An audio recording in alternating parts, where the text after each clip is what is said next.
All right, well, welcome today. I think what I'll do is I will just start with the advisory lesson, and as more people filter in, um, they can join and pick up where we are. Last Friday, I kind of pushed it to the end, so I want to make sure that I give you plenty of time. So if you do have a first hour, you'll be able to get to it. So again, here, welcome. Hopefully we're having a good Friday here. Friday before our spring break officially begins. Your last one for PHS, since you are all seniors here, and so I might have some specialty to it. And so perhaps let me put into the chat what your plans are for spring break. I know for me, so we got home projects and just what we'll call a stay vacation.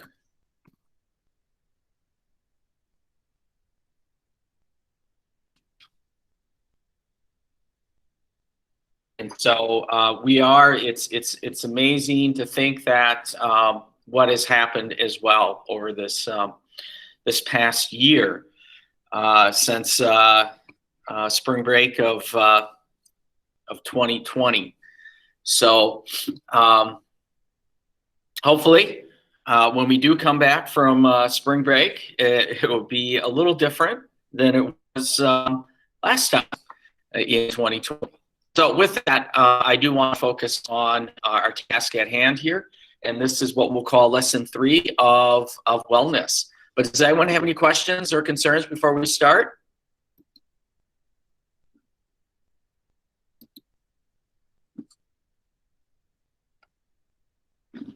Okay. So what we will do today is we're going to focus on emotional wellness. And so what that really means is when we get done with this lesson, we should be able to identify how I am feeling at this moment and some self-care strategies to help manage my thoughts and emotions.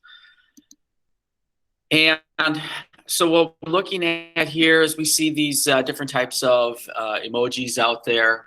And we use them at times when we have conversations with our friends or with family or with individuals in general. But emotional wellness, it's just an awareness and understanding and acceptance of your emotions and your ability to manage effectively through challenges and change. And we have gone through quite a few challenges, and things have changed, especially over that past year. So basic emotions and why we have them. There are 8 basic emotions, as you can see. We got anger, anticipation, joy, trust, fear, surprise, sadness, and disgust. Sometimes you might remember if you were in my room, I have a sign that puts up, how are we feeling today?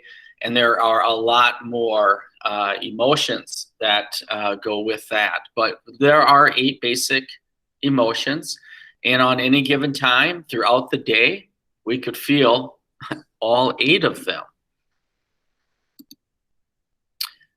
So in the chat or out loud, name one emotion you've had this week. All right. So let's try do the Minnesota thing, and let's see if I can get at least 3 responses.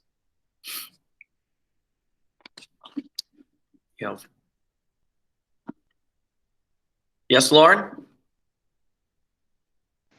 I didn't mean to do that, my bad. Oh, that's all right.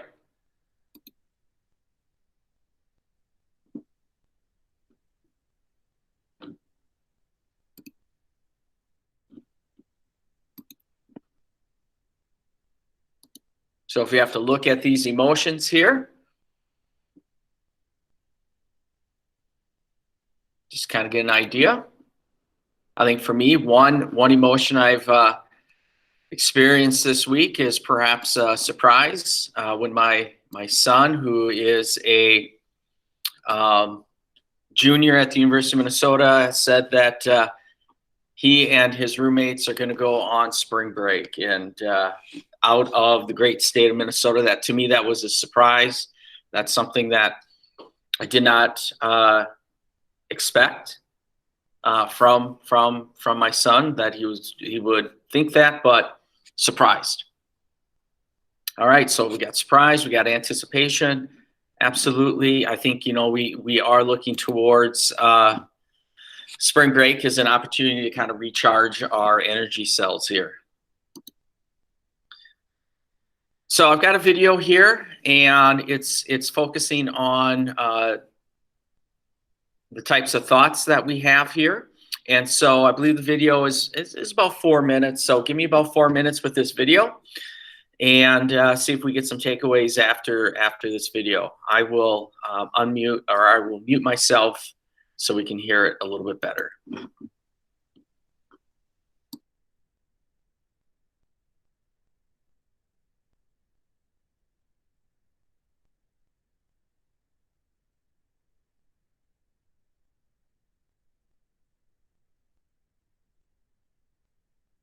You are not your thoughts. Every day we have thousands of thoughts, emotions, urges, memories, and feelings. From the time we wake up in the morning,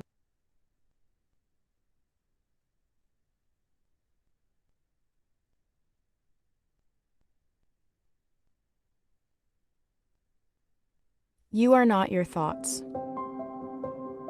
Every day we have thousands of thoughts, emotions, urges, memories, and feelings. From the time we wake up in the morning, all throughout the day, to when we lay down to sleep at night. No matter who we are, we all have thoughts swirling around our head. We even think and feel in our dreams. Often, we don't realize how many thoughts we are having, and we get lost in them. Sometimes we're not even aware that we're thinking. We seem to be swimming in a sea of our own thoughts. When we are surrounded by our thoughts, it's easy to get caught up in them and react automatically, sometimes in ways we don't even need to react. We might hold on to some thoughts, even when we don't want to, and it can feel like our thoughts are overwhelming. But thoughts are not facts, and they are not always true, even if they seem to be. Next time you feel caught up in your thoughts, try paying attention to them with curiosity and not judgment. It doesn't matter if they are true or false, right or wrong, just notice them. How fast or slow are they? Are they all very different from each other? Or perhaps you're having the same ones over and over again. Maybe they're even focused on one theme. Some of these thoughts may be unwanted. But instead of reacting to them, notice what happens to your body sensations and your emotions when you have these thoughts. Perhaps you will notice if they are bringing you closer to or further away from what is important to you or the goals you have for yourself. Observing your thoughts is a skill that takes practice, like playing an instrument. Sometimes it'll be easy for you to be able to notice and respond to your thoughts. Other times, you might have to work really hard to get some distance from them. You might even have to keep letting go of the same unwanted thought over and over again. But don't give up.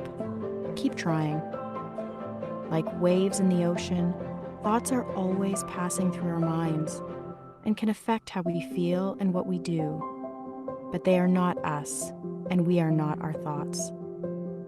Learning to be aware of our thoughts can allow us to respond with more choice instead of reacting in ways we may regret. Observing our thoughts gives us some distance to see how our thoughts make us feel. We can then choose to act in ways that bring us closer to the things and the people that are important to us.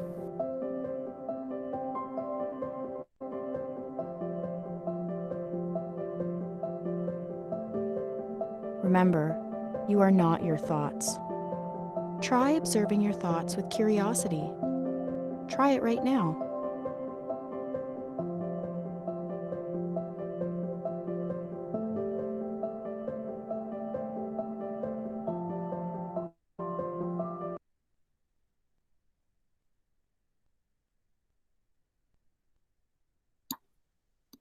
All right, does anyone have any takeaways from that particular video clip there about your thoughts?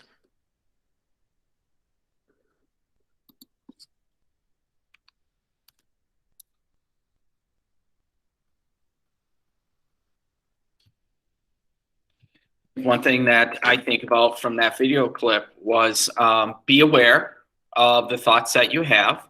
But I think an interesting point that was brought up is observe your thoughts. You know, why are you having them, and be conscious of that. So aware and observe your thoughts, I think, is a big takeaway from that little video clip there.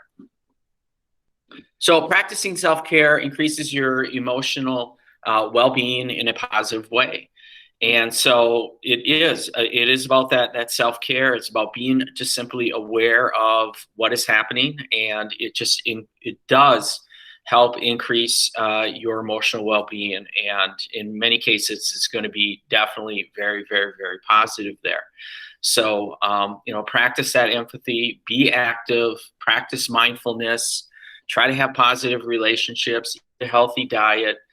And I know in this past year, there has been a lot to focus on diet and being healthy with that, and trying to find a balance as well as positive relationships. And sometimes it is important to have a laugh and be fun and take some time to just have fun.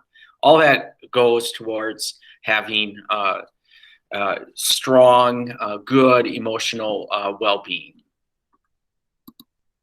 All right. And so noticing, responding to your thoughts, there's here we got a nice little list here. And some of you I know are practicing it right now, and others are thinking about it, and perhaps, just do that. Noticing and responding to your thoughts, simply acknowledge your feelings without judgment. Here, just acknowledge that it exists. Develop a safe relationship where you can. Express your feelings and thoughts. Recognize your limits and learn from your mistakes. I have to always do that right there. Write your thoughts in a journal. I know some people like journaling. Listening to music. I'm always having music on when I can, and that is a great way for me to kind of get myself refocused. Try yoga and deep breathing or meditation.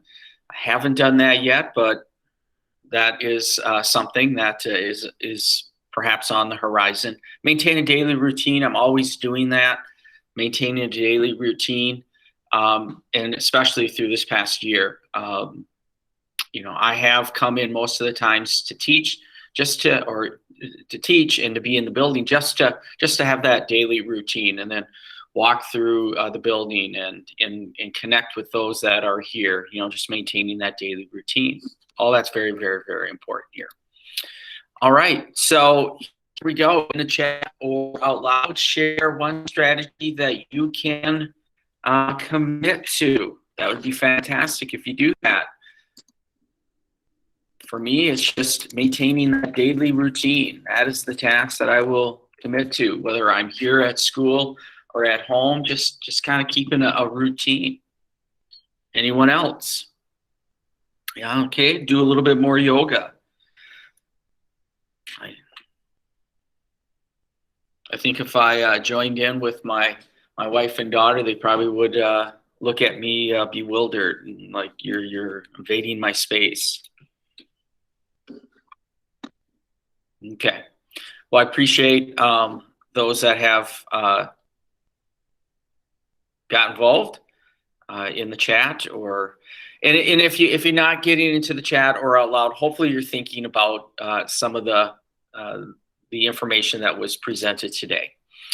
Just know that there is a wellness center here at Park High open for you to check in with and talk with some individuals, even if it might be virtually.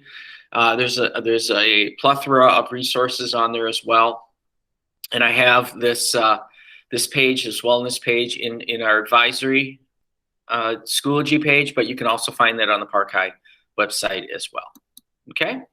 And so share one thing you're grateful in life. If you feel more inclined to do that, please do. Grateful in life. To me, is the simple thing is, just being able to be around family.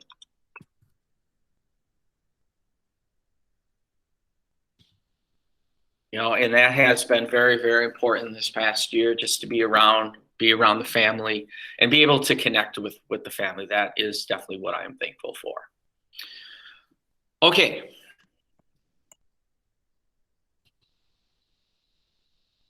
Is there anyone have any questions about this or anything about school or what is coming up?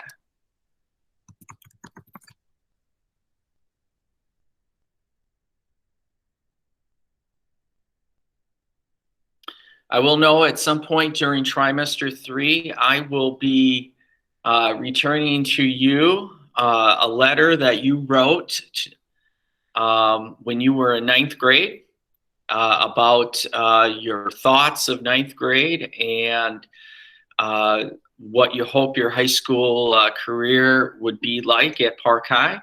And so I will find a way during Tri 3, probably near the mid or end of Tri 3, I will get that out to you, find a way to get you that information of that letter that you wrote. I had been going through some of the files or some of the activities that we have done over these past 4 years. With that, I hope you have a great day and a very safe spring break.